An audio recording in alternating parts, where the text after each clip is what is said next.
Okay class continue करते हैं।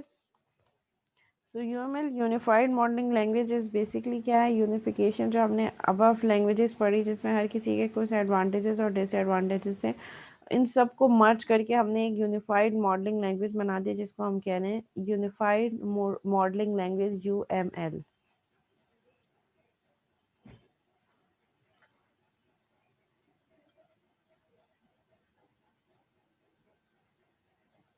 ठीक है, UML took shape from WAD, the object oriented analysis design methods of the late 80s and early 90s।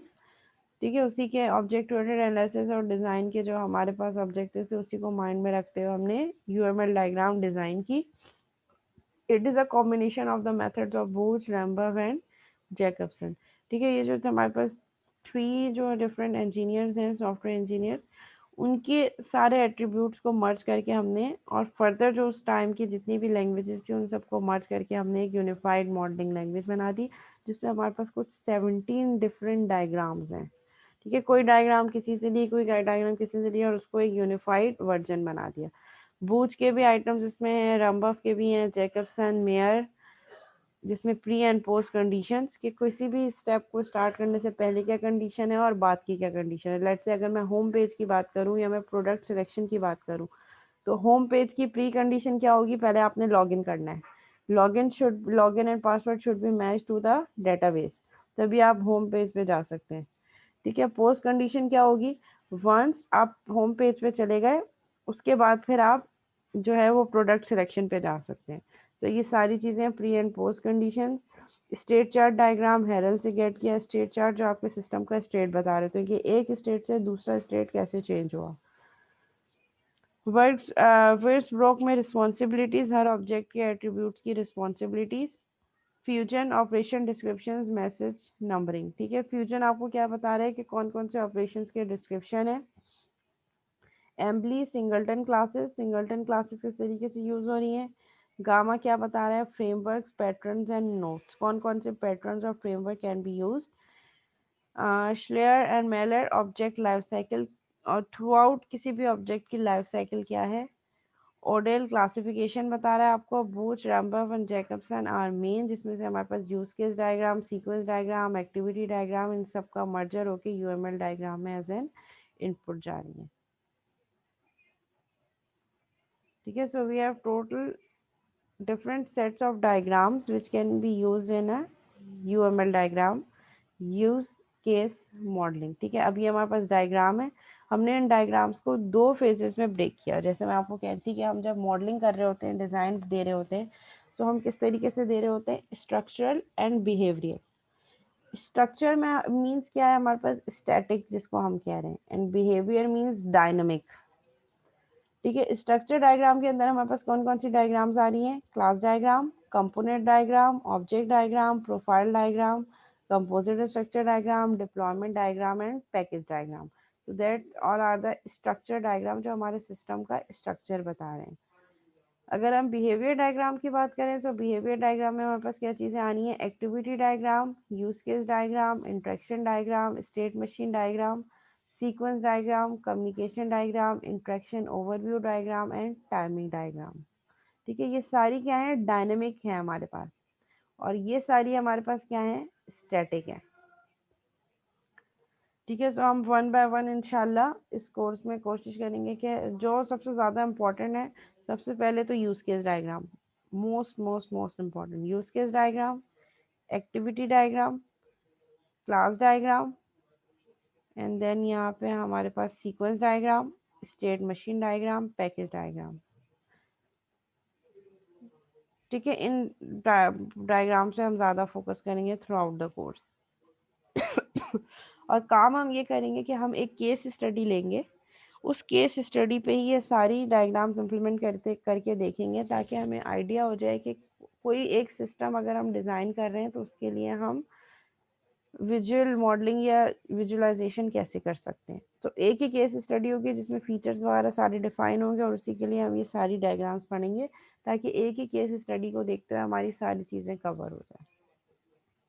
अच्छा, theoretical भी है but इसमें बहुत सारी चीज़ें टेक्निकल हैं, तो इसका पेपर भी जो है वो इस तरीके से टेक्निकल ही बनेगा। ठीक है, ऐसा नहीं होगा कि डिफाइन एनालिसिस, डिफाइन डिज़ाइन, ठीक है, what do you mean by visual modelling, ऐसा पेपर नहीं होगा।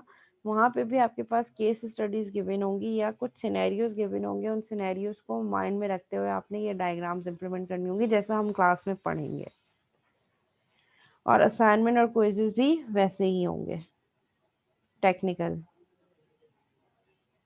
अच्छा, स्टैटिक और डायनेमिक में फ़र्क ये है, स्टैटिक का मतलब क्या होता है, जो सिर्फ स्ट्रक्चर बता रहा हूँ।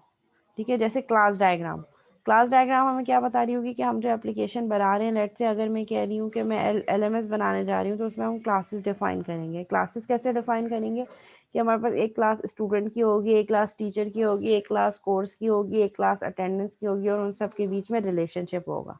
ठीक है, दैट इज स्टैटिक डायग्राम, जो स्टैटिक स्ट्रक्चर बता रही है हमारे सिस्टम का, कि हमारे सिस्टम में कौन कौन से यूजर्स होंगे।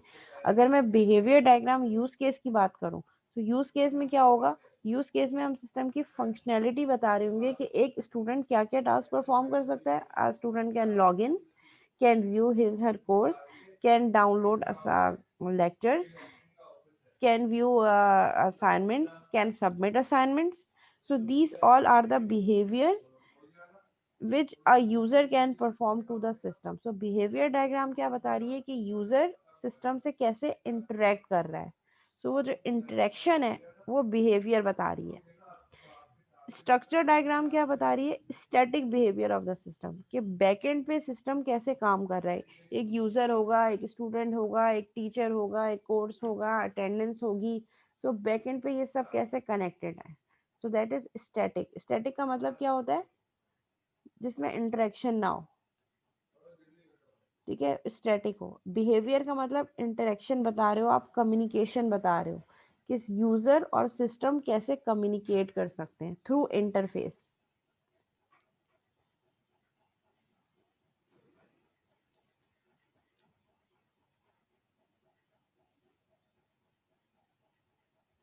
ठीक है, क्लियर हो गया स्वयं।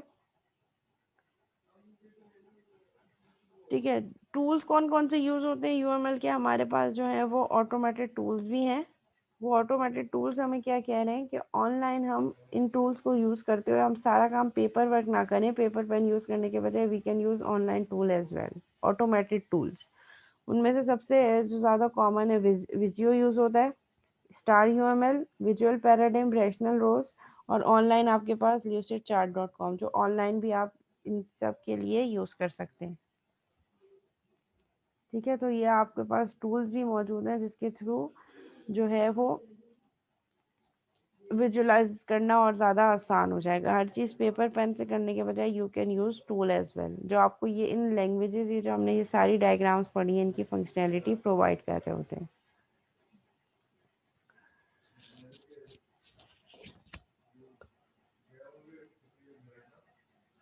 ओके, यहाँ हम देखेंगे object oriented analysis and design versus structured analysis and design की। अगर हम object oriented analysis and design और स्ट्रक्चर एनालिसिस एंड डिज़ाइन में क्या डिफरेंस है। Object oriented analysis expresses requirements and specification abstract expressed as population of interacting objects of a system as opposed to the traditional data or functional views। ठीक है, structured analysis and design क्या काम कर रहा है, ये बिल्कुल वैसे ही डिफरेंस होगा जो आपने पीएफ और ऊप में पढ़ा होगा। PF programming fundamental and object oriented programming जब आपने पढ़ी होगी, तो उसमें क्या डिफरेंस आप लोगों को नजर आया। मेन डिफरेंस की बात कर रही हूँ मैं। एरे पीएफ में भी यूज़ किए होंगे, वहाँ भी यूज़ किए होंगे आपने। उसके अलावा मेथड्स वहाँ भी बनाए थे, यहाँ भी बनाए होंगे। मेन चेंज क्या लगा आपको, प्रोग्रामिंग फंडामेंटल जिसको हम कह रहे थे कि स्ट्रक्चर प्रोग्रामिंग, और ऑब्जेक्ट ओरिएंटेड प्रोग्रामिंग जिसको हम कह रहे हैं object oriented programming. What was the main difference, the main difference was classes. ठीक है, और उन क्लासेस की ऑब्जेक्ट क्रिएशन। जब कोई इंस्टेंस रिक्वायर्ड होता था, आप उस क्लास का ऑब्जेक्ट बनाते थे। लेट से आपने एम्प्लॉय की एक क्लास बनाई, आपने स्टूडेंट की क्लास बनाई। जब आपने स्टूडेंट को इनिशियलाइज करना था, आपने उस स्टूडेंट की क्लास का ऑब्जेक्ट बना दिया।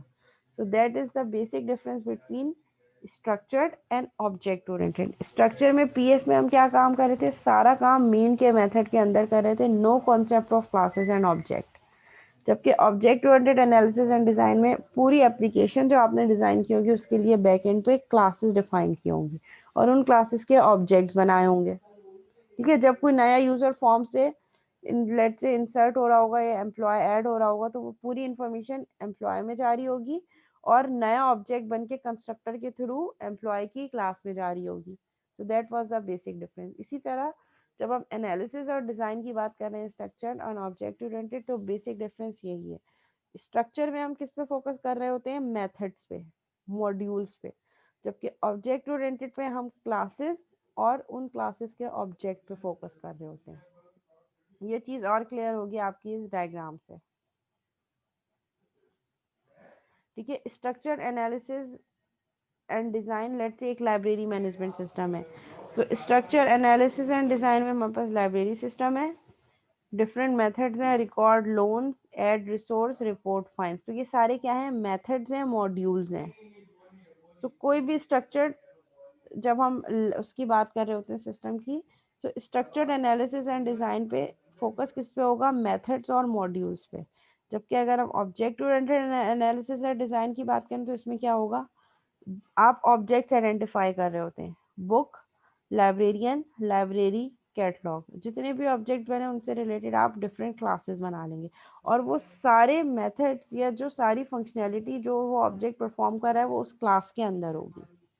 ठीक है, यहाँ पे क्लासेस का कॉन्सेप्ट नहीं है, डायरेक्ट मेथड्स, यहाँ पे क्लासेस का कॉन्सेप्ट है, क्लासेस के अंदर मेथड डिफाइन होंगे। So that is the basic difference between object oriented analysis and design and structured analysis and design. ये क्लियर है क्लास?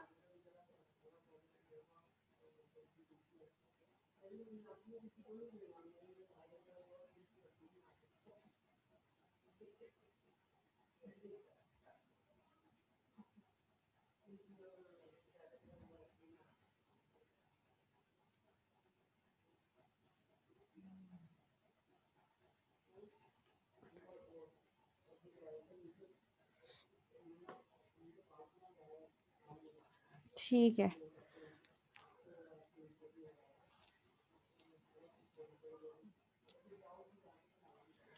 ठीक है। स्ट्रक्चर्ड एनालिसिस में क्या होता है, divide and conquer at the functional level. ठीक है, यहाँ पे क्या होता है, हर चीज़ हम फंक्शन, मेथड्स, मॉड्यूल की टर्म में डिटरमाइन कर रहे होते हैं स्ट्रक्चर्ड एनालिसिस में। जबकि ऑब्जेक्ट ओरिएंटेड एनालिसिस में पार्टीशन कर देते हैं हम at the level of concepts and objects, means हम अपनी एप्लीकेशन को डिफरेंट ऑब्जेक्ट्स की बेसिस पे डिटरमाइन कर देते हैं। तो यहाँ पे हमारे पास स्ट्रक्चर में मेथड्स, मॉड्यूल्स, फंक्शन, प्रोसीजर्स, और ऑब्जेक्ट ओरिएंटेड में हम ऑब्जेक्ट्स को आइडेंटिफाई करके उसके एनालिसिस और डिज़ाइन कर रहे होते हैं। की differences between structure and object oriented analysis and design.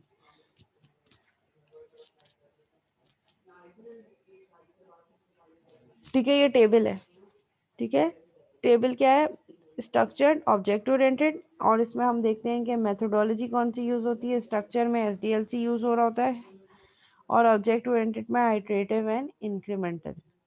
अच्छा, अब यहाँ पे एक क्वेश्चन आपके माइंड में ये आ रहा होगा कि ये एसडीएलसी क्या है, कि ये हम आगे अभी पढ़ेंगे। फोकस, स्ट्रक्चर का फोकस किस पे होगा, प्रोसेसेस, कि हम प्रोसेसेस को फॉलो करते रहें, जबकि ऑब्जेक्ट ओरिएंटेड का फोकस किस पे होगा, ऑब्जेक्ट्स पे। रिस्क लेवल स्ट्रक्चर पे हाई होगा, ऑब्जेक्ट ओरिएंटेड पे लो होगा, क्योंकि यहाँ पे हम ऑब्जेक्ट डिटरमाइन नहीं कर रहे हैं। स्ट्रक्चर में हम क्या कर रहे हैं, बस मेथड बनाए जा रहे हैं जिसपे रिस्क फैक्टर हाई हो सकता है, जबकि ऑब्जेक्ट ओरिएंटेड में रिस्क फैक्टर लो होगा, क्योंकि हम रियल वर्ल्ड सिनेरियो पे चीज़ों को मैप कर रहे हैं। जो चीज़ रियल वर्ल्ड में होगी उसी को हम एज्यूम कर रहे हैं कि हमारे सिस्टम में भी वो चीज़ वैसी काम करेगी। तो हम जब ऑब्जेक्ट आइडेंटिफाई करेंगे उन ऑब्जेक्ट से रिलेटेड हम सारे मेथड्स आइडेंटिफाई करेंगे। ठीक है, रीयूज, स्ट्रक्चर को रीयूज नहीं कर सकते, जबकि object oriented can be highly reusable. Reusable means components बना लिया आपने, उन कंपोनेंट्स को नेक्स्ट प्रोजेक्ट के लिए भी आप यूज कर सकते हैं। Maturity, mature and wide spread. ठीक है, क्योंकि स्ट्रक्चर बहुत टाइम से फॉलो होता आ रहा है तभी इसकी मैच्योरिटी बहुत ज़्यादा हाई है as compare to object oriented. और ऑब्जेक्ट ओरिएंटेड 1997 से इमर्ज हो रहा है, ठीक है, लेकिन अब तो ऑब्जेक्ट ओरिएंटेड के भी बहुत ज़्यादा मेच्योर हो गए। सुटेबल फॉर स्ट्रक्चर्ड, कब सुटेबल है? Well defined project with stable user requirement. जो प्रोजेक्ट्स पहले से वेल डिफाइन हो, जिसके फीचर्स पहले से पता हो और यूजर रिक्वायरमेंट भी स्टेबल हो, मीन चेंजेस बहुत ज़्यादा ना हो, तो उसके लिए you can use structured programming और structured analysis and design. Object oriented programming कहाँ यूज होगी? Risky large projects with changing user requirement. Risky projects भी हो जिसमें रिस्क फैक्टर बहुत ज़्यादा हो, बड़े प्रोजेक्ट्स हो, ठीक है, जाहिर है जब प्रोजेक्ट बड़ा होगा तो ऑब्वियसली उसमें चेंजिंग रिक्वायरमेंट्स भी बहुत ज़्यादा होंगी। अगर मैं एक मॉड्यूल बनवा रही हूँ तो उसमें चेंजेस ज़्यादा से ज़्यादा नहीं हो सकती, लेकिन अगर मैं मल्टीपल मॉड्यूल्स बना रही हूँ तो उसमें चांसेस ऑफ चेंजेस बहुत ज़्यादा है। ठीक है, तो जो हमारे पास रिस्की लार्ज प्रोजेक्ट्स है उसके लिए हमारे पास क्या होना चाहिए? उसके लिए हमारे पास ऑब्जेक्ट ओरिएंटेड अप्रोच यूज होनी चाहिए।